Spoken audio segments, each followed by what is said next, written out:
Bonjour chers élèves, j'espère que vous allez bien. Dans cette vidéo, on va voir une partie du chapitre La transmission de l'information génétique au cours de la reproduction sexuée et il s'agit des cycles de développement et cycles chromosomiques. Et ça concerne les deuxièmes bacs sciences maths. Donc, transmission de l'information génétique au cours de la reproduction sexuée et نقل الخبر الوراثي خلال التوالد الجنسي. La partie concernée, cycle de développement et cycle chromosomique. دورات النمو والدورات الصبغية. On va commencer par un petit rappel. On a vu l'information génétique est transmise de génération en génération. Et ceci à travers les gamètes. Et on a vu que cette reproduction sexuée est caractérisée par deux événements essentiels. D'abord la méiose, qui donne les gamètes, qui sont haploïdes, ça veut dire à N chromosomes, et qui proviennent d'une cellule mère diploïde à 2 N chromosomes. Le deuxième événement, c'est la fécondation, ça veut dire la fusion des deux gamètes mâles et femelles pour produire une cellule œuf ou bien zygote à 2 N chromosomes, ça veut dire diploïde.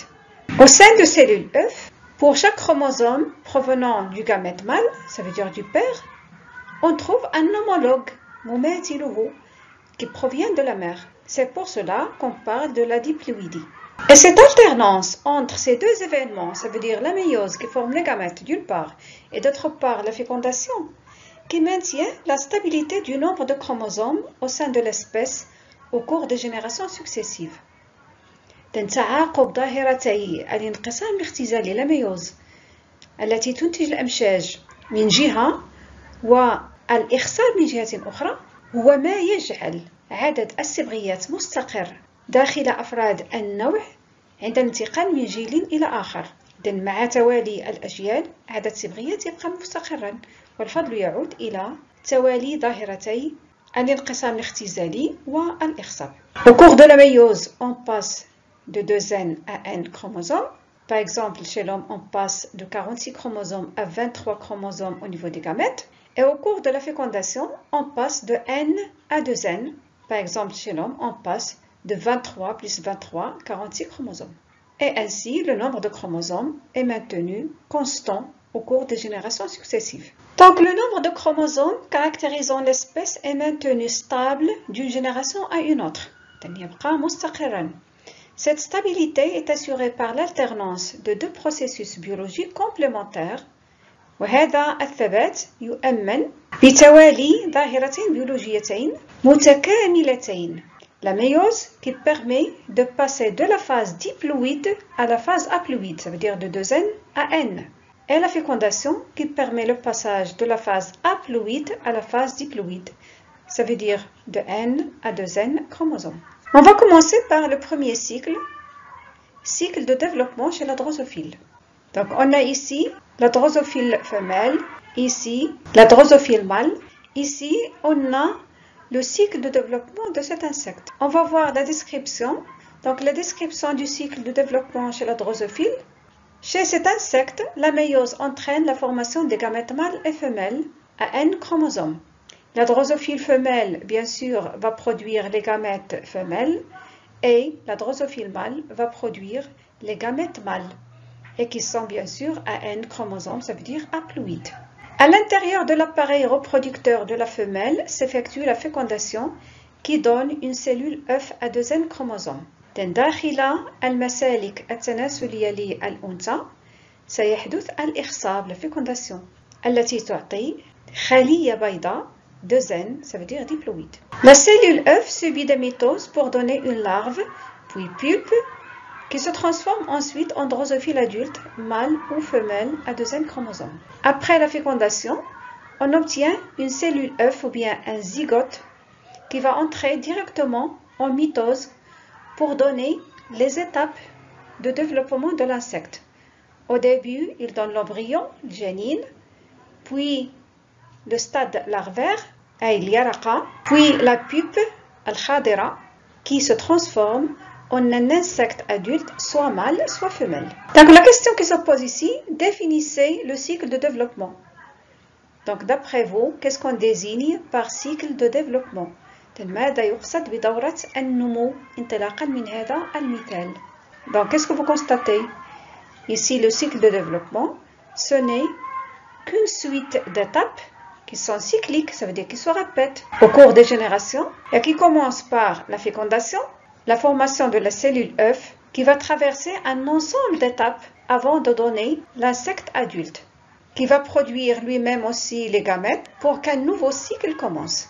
لاحظتم على أن دورة النمو ما هي إلا مجموعة من المراحل المتتالية تبدأ بالإخصاب وتنتهي عند الإخصاب الموالي أو تشكل الأمشاج من طرف الحشرة اليافعة l'insecte adulte. Donc le cycle de développement, ou bien aussi dit cycle de vie, ou bien biologique, c'est l'ensemble des transformations, ou bien de phases, subies par un organisme du stade zygote, ça veut dire cellule œuf, après la fécondation, au stade gamète, ça veut dire la formation des gamètes à travers la méiose par l'individu adulte, qui est à l'origine du zygote, ou bien la cellule œuf, du cycle suivant. دورة النمو ما هي إلا مجموعة من التحولات أي مراحل التي يخضع لها كائن حي من الإخصاب حيث تشكل الخلية البيضاء إلى تشكل الأمشاج أي طبعا من الكائن اليافع أو البالغ من خلال الانقسام الاختزالي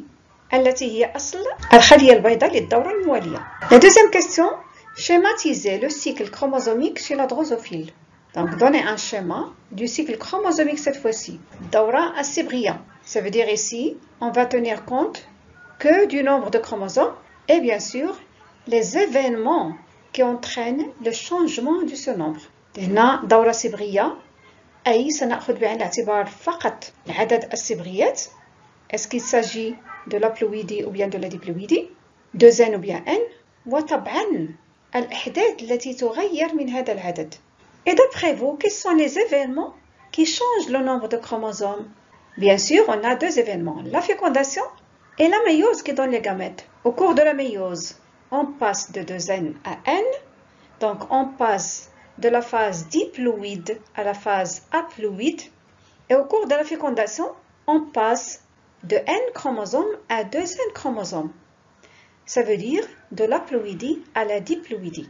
Et c'est ce qu'on va schématiser ici sous forme de ce que l'on appelle un cycle chromosomique. Donc on va schématiser les deux événements. On va commencer ici par la fécondation. La fécondation, ce n'est que la fusion d'un gamète mâle qui provient de l'insecte mâle, de la drosophile mâle, et du gamète femelle qui provient de la drosophile femelle. Donc la fécondation des deux gamètes à n chromosomes, ça veut dire haploïdes, vont donner une cellule œuf ou bien un zygote à 2n, ça veut dire diploïde. Ce zygote, ou bien cette cellule œuf, va entrer en division par mitose pour donner l'embryon, qui est à 2n chromosome aussi. Et l'embryon va donner la larve à 2n chromosome aussi. La larve va donner la pupe, qui est aussi à 2n chromosome. Et la pupe va donner la drosophile, soit femelle, à 2n chromosome aussi, soit mâle, selon bien sûr les chromosomes sexuels. Et ainsi, on a schématisé ici une phase à 2n chromosomes. On parle de la diplophase, ou bien la phase diploïde. Et ça représente la phase où les cellules sont diploïdes. Donc à partir de l'œuf jusqu'à l'insecte adulte. Au cours de toutes ces étapes-là, les cellules sont toutes diploïdes. Donc chez les drosophiles mâles et femelles, des cellules mères des gamètes vont subir la méiose. Et ici, la méiose, on la note ainsi parce qu'on sait que la méiose se déroule en deux divisions successives. La division réductionnelle qui donne deux cellules filles et chaque cellule fille va subir une division équationnelle pour obtenir 4 gamètes à n chromosomes à partir d'une cellule mère de n chromosomes. Les gamètes mâles et femelles vont entrer en fécondation pour qu'un nouvel cycle chromosomique recommence. Donc cette schématisation de la succession de deux événements, fécondation et méiose, et entre les deux événements, on a deux phases, la phase haploïde et la phase diploïde. Donc cette schématisation qui constitue ce que l'on appelle un cycle chromosomique. C'est comme une simplification du cycle de développement, au niveau duquel on tient compte que des deux événements, fécondation et méiose, et les deux phases haploïdes et diploïdes. La question suivante, déduisez le type de cycle chromosomique de la drosophile. Donc ici, qu'est-ce que vous constatez? La phase A2N, ça veut dire la phase diploïde, est dominante ici, alors que la phase haploïde à N chromosomes, elle est très courte, puisque les gamètes sont haploïdes. Toutes les autres cellules sont diploïdes. Les gamètes ici, après la méiose, ils entrent directement en fécondation pour donner la cellule à 2N chromosomes. La cellule œuf à 2N chromosomes va entrer en division par mitose, ça veut dire qu'elle va conserver le nombre de chromosomes 2N pour donner l'embryon à 2N chromosomes, la larve l'yaraqa à 2N chromosomes, la pupe khadira à 2N chromosomes et enfin la drosophile, soit femelle, soit mâle, à 2N chromosomes aussi. Toutes les cellules ici sont à 2N chromosomes, sauf les gamètes qui sont haploïdes. Donc dans ce cas, on dit que le cycle chromosomique de la drosophile est diplophasique. Les cellules somatiques, al-khalaya al-jasadiyya, qui forment le corps de la drosophile, sont toutes diploïdes, sont toutes à 2N chromosomes. Seuls les gamètes sont haploïdes à N chromosomes. Ici, seuls les gamètes qui sont haploïdes. Vous savez ici, l'haplophase, ça veut dire la phase à N chromosomes, bien la phase haploïde. La fécondation suit immédiatement la réduction chromatique. Observez ici la disposition des deux événements. La fécondation suit directement la méiose. Ça veut dire que les gamètes entrent directement en fécondation. Ce cycle est donc diplophasique, qui s'observe aussi chez l'homme, les animaux et certains algues par exemple. Le deuxième exemple de cycle de développement chez la sordaria. La sordaria ici, c'est un champignon qui est sous forme de filament. On parle de filament mycélien. On a ici le premier filament mycélien et ici on a le deuxième filament mycélien. On va voir le cycle de développement de ce champignon. Description du cycle de développement chez la sordaria. La sordaria macrospora est un champignon constitué de filaments. Composé de cellules haploïdes, N chromosomes. Donc il est formé de cellules, chaque cellule a N chromosomes, qui se multiplient par mitose. Par mitose, assurant ainsi la croissance du champignon.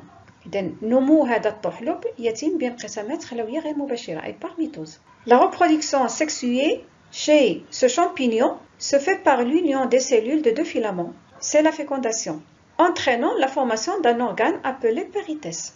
التوالد الجنسي عند هذا الطحلب يتم عبر اتحاد خلايا خيطين. Le premier filament, le deuxième filament, une cellule de premier filament va s'unir avec une cellule de deuxième filament. Donc c'est la fécondation. Donc ces deux cellules vont jouer le rôle de gamètes, entraînant la formation d'un organe appelé péritès. Cette union va entraîner la formation d'un organe appelé péritès. Au début, il y a fusion que des cytoplasmes, mais après, il y aura fusion des noyaux.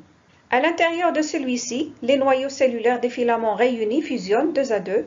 Ils se forment ainsi des cellules œufs. Donc, في البداية تم اندماج فقط سيتوبلازم الخليتين مع الاحتفاظ بالنواتين، لكن بعد ذلك سيتم التحام النواتان لتشكيل خلية بيضاء, une cellule œuf à 2N chromosomes. Chaque cellule œuf subit immédiatement la méiose pour donner 4 spores haploïdes qui subissent une mitose pour donner 8 ascospores. Donc chaque cellule œuf, كل خلية بيضاء, subit immédiatement la méiose. تدخل مباشرة في انقسام اختزالي pour donner 4 spores haploïdes لتعطي 4 أبوار أحادية الصيغة السبغية التي تخضع للانقسام الخلوي غير المباشر la mitose لتعطي 8 أبوار أحادية الصيغة السبغية. Les 4 noyaux haploïdes qui proviennent de la méiose, ils vont subir une mitose pour donner 8 noyaux à N chromosomes. Les ascospores se libèrent par éclatement du péritès. Donc la méiose qui est suivie par la mitose va donner 8 cellules haploïdes à N chromosomes qui sont les ascospores التي هي عبارة عن أبوار. Chaque spore peut germer en formant par mitose un nouveau filament mycélien. Donc, كل بور هنا, chaque spore, كل بور سينبت. La germination ici, الإنبات, لتشكيل عبر انقسامات خلوية غير مباشرة خيط طحلب جديد. Donc le spore, qui est une cellule haploïde à un chromosome, va germer, ça veut dire il va entrer dans une succession de divisions par mitose pour donner un nouveau filament mycélien, pour qu'un nouveau cycle commence. Donc c'est le cycle de développement de la Sordaria. La première question, schématiser le cycle chromosomique chez la Sordaria. On a vu que le cycle chromosomique, ce n'est que la simplification du cycle de développement, au niveau duquel on ne s'intéresse qu'aux fécondations et aux méioses, et aux phases entre les deux événements. Ça veut dire la phase diploïde qui commence avec la fécondation et la phase haploïde qui commence avec la méiose. Donc on va commencer ici par la fécondation. Ici, la fécondation entre deux cellules qui vont jouer le rôle de gamètes ici. Donc un gamète mâle et un gamète femelle qui va donner le zygote. Après fécondation, on obtient le zygote, ça veut dire la cellule œuf à 2 N chromosomes. Et cette cellule œuf va entrer directement en méiose. Donc le zygote ou bien la cellule œuf va subir la méiose pour donner 4 cellules à N chromosomes qui vont donner, après une mitose, des spores. Donc ils vont donner les spores et les spores vont germer pour donner des filaments mycéliens à N chromosomes. Donc toutes les cellules ici, les spores, les cellules des filaments mycéliens sont haploïdes à N chromosomes. Donc c'est l'haplophase ou bien la phase haploïde et ici la diplophase, ça veut dire la phase diploïde qui est représentée par la cellule œuf, bien le zygote. Et ainsi on a obtenu le cycle chromosomique de la Sordaria. La question suivante, déduisez le type de cycle chromosomique chez la Sordaria. Donc qu'est-ce que vous constatez ici? Donc on a ici l'haplophase, ça veut dire la phase haploïde qui est dominante. Toutes les cellules de champignons, elles sont toutes haploïdes. La diploïdie ne s'observe qu'au niveau du zygote ou bien la cellule œuf. Seule la cellule œuf ici qui est diploïde. C'est pour cela qu'on dit que ce cycle est haplophasique. Ça veut dire la phase haploïde qui est dominante. Dans ce cycle, la méiose intervient immédiatement après la fécondation. Donc la méiose directement après la fécondation. Observez ici comment on schématise ce cas-là. Après la fécondation, on obtient la cellule œuf qui va entrer directement en méiose et donne des spores, non pas des gamètes, puisqu'on sait que les gamètes entrent en fécondation. Ici, on a des spores. Ils vont germer pour donner d'autres cellules haploïdes. Ça veut dire ici, les cellules haploïdes vont se multiplier par mitose pour donner d'autres cellules haploïdes qui vont former les filaments mycéliens. Donc, et non pas des gamètes, qui germent en formant par mitose un nouveau filament mycélien, N chromosome. La phase haploïde, les spores et les cellules de filaments mycéliens dominent. Donc cette phase haploïde domine. La phase diploïde est réduite à la cellule œuf. Par contre, la phase diploïde est réduite à la cellule œuf. هذه المرحلة de N تقتصر على الخلية البيضاء. Ce cycle donc est haplophasique et s'observe chez certains champignons بعد الفطريات, certaines algues vertes بعد الطحالب الخضراء et de nombreux protistes متعديات مجهرية بسيطة. Le troisième exemple, cycle de développement chez la fougère. Donc la fougère ici, السرخس, description du cycle de développement chez la fougère. La fougère est une plante sans fleurs, نبات لا زهري, ne produit pas les fleurs, dont les feuilles portent à leur face inférieure les sporanges qui sont des organes où se déroule la méiose pour produire des spores à N chromosomes, ça veut dire haploïdes. Observez ici les feuilles de cette plante. Sur la face inférieure de ces feuilles, observez ici, il y a des taches brunes. Ce ne sont que des sporanges Achies boria, au niveau duquel s'effectue la méiose pour produire des spores N chromosomes. لأن على مستوى هذه الأكياس التي تدعى السبورانج يتم الانقسام اختزالي la méiose pour produire les spores à N chromosomes à partir des cellules mères de spores à 2 N chromosomes. تنطلقا من خلايا للأبوار à 2 N chromosomes سنحصل على أبوار à N chromosomes. Cette forme de fougère qui produit des spores est appelée sporophyte à 2 chromosome. هذا الشكل النباتي لنبات السرخس بما أنه ينتج الأبوار فهو يسمى نبات بوغي un sporophyte puisqu'il produit les spores. De la germination du spore naît un minuscule gamétophyte à N chromosomes, le protale, qui produit des gamètes. Les spermaties, les gamètes mâles, dans les enthéridies, et aux sphères, gamètes femelles, dans les archégones. Donc, observez ici, le spore va germer, le bourg sayenbout, pour donner un gamétophyte. Un gamétophyte, c'est une petite plante sous forme d'une feuille qui a presque 1 cm de diamètre et qui produit les gamètes. بالنسبة لهذا البوغ سينبت سيدخلوا في انقسامات خلوية غير مباشرة ليعطي نبيتة صغيرة على هذا الشكل كما تلاحظون شكل وريقة على شكل قلب قطرها 1 سنتيمتر. تسمى النبات المشيجي لأنه سينتج الأمشاج gamétophyte ici qui est à N chromosomes. Toutes les cellules sont à N chromosomes. Et ces gamètes vont se former à l'intérieur des structures appelées enthéridies pour les gamètes mâles et archégones pour les gamètes femelles. في الجهة السفلى لهذا النبات المشيجي تظهر نوعين من البنيات. الانتريدي الذي سينتج الأمشاج الذكرية. l'archégone الذي يوجد به مشيج أنثوي appelé oosphère. Observez ici, à l'intérieur des archégones va se produire la fécondation. Les gamètes mâles qui sont appelés entérozoïdes vont être libérés et ils sont mobiles. Ils vont nager dans des gouttelettes d'eau pour arriver à l'oosphère, ça veut dire le gamète femelle, qui va être fécondé pour donner une cellule œuf à 2 chromosome. تلاحظوا هنا أن هذا العضو الذكري الانتريدي يحرر أمشاج ذكرية les entérozoïdes وهذه الأمشاج فهي متحركة توفر على أصوات فهي متحركة تسبح داخل قطيرات الماء للندى مثلا لتصل إلى البويضة غير الملقحة l'oosphère pour la féconder. Donc la fécondation se déroule au niveau de l'archégone.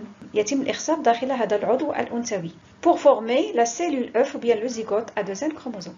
Donc à l'intérieur de l'archégone va se former la cellule œuf. Ici, l'embryon qui en résulte évolue en un nouveau sporophyte.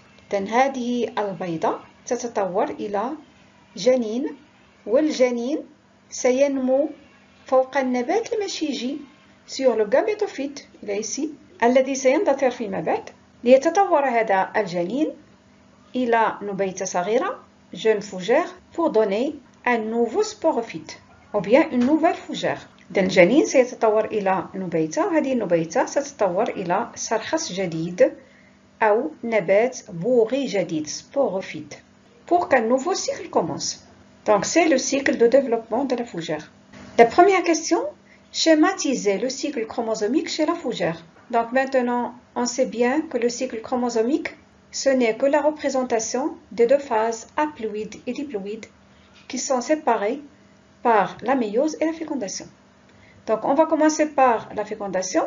Donc la fécondation ici, ce n'est que l'union du gamète mâle à N chromosomes et le gamète femelle à N chromosomes qui se déroule au niveau de l'archégone entre les entérozoïdes, le gamète mâle, et l'oosphère, le gamète femelle. Pour donner le zygote à 2 chromosome, ça veut dire la cellule œuf à 2 chromosome.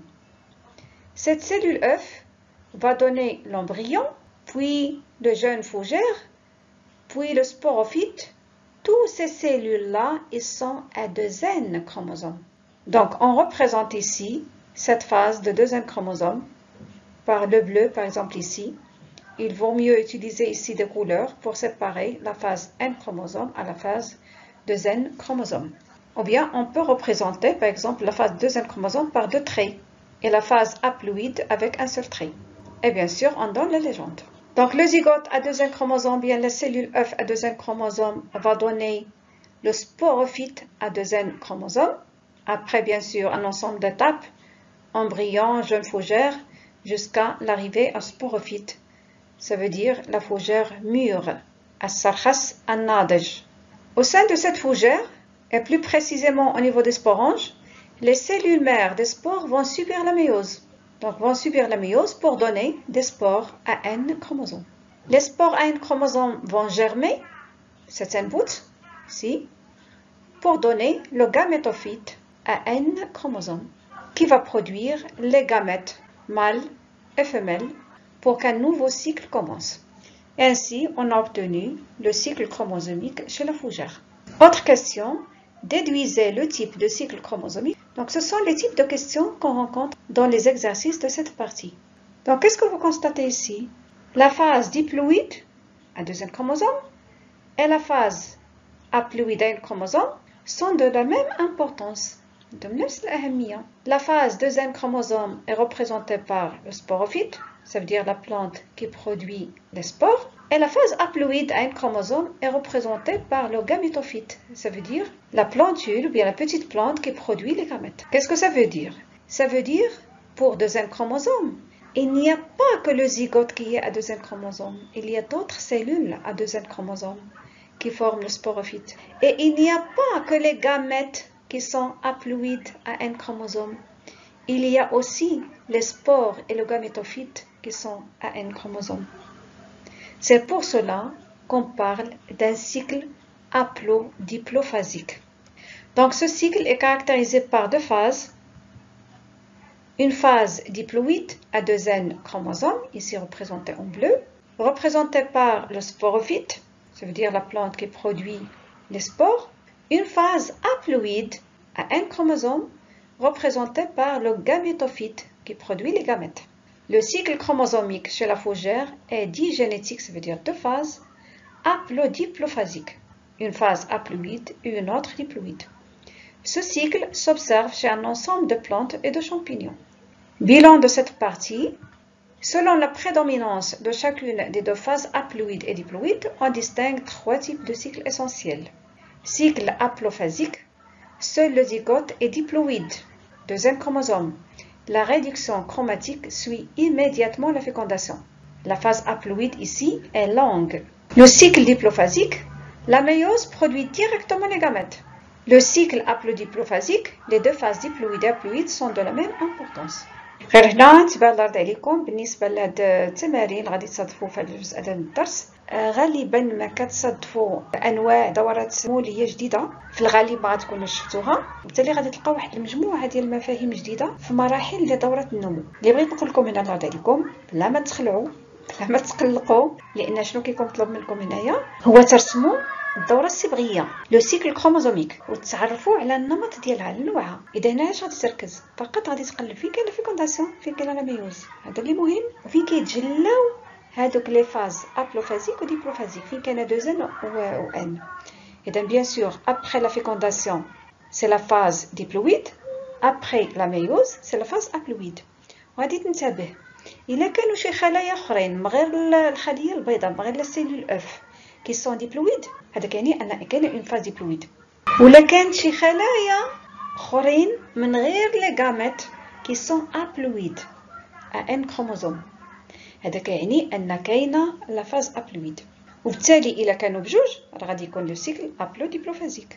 الا كانت لا ديبلويدي مقتصره غير على لا سيلول اف، اذا هنا لو سيكل غادي يكون سيكل هابلوفازيك. الا كان لا فاز هابلويد يعني ان كروموزوم مقتصره غير على لي غاميت غير الامشاج، اذا هنا غادي يكون لو سيكل ديبلوفازيك. Chers élèves, j'espère que c'était clair et à bientôt.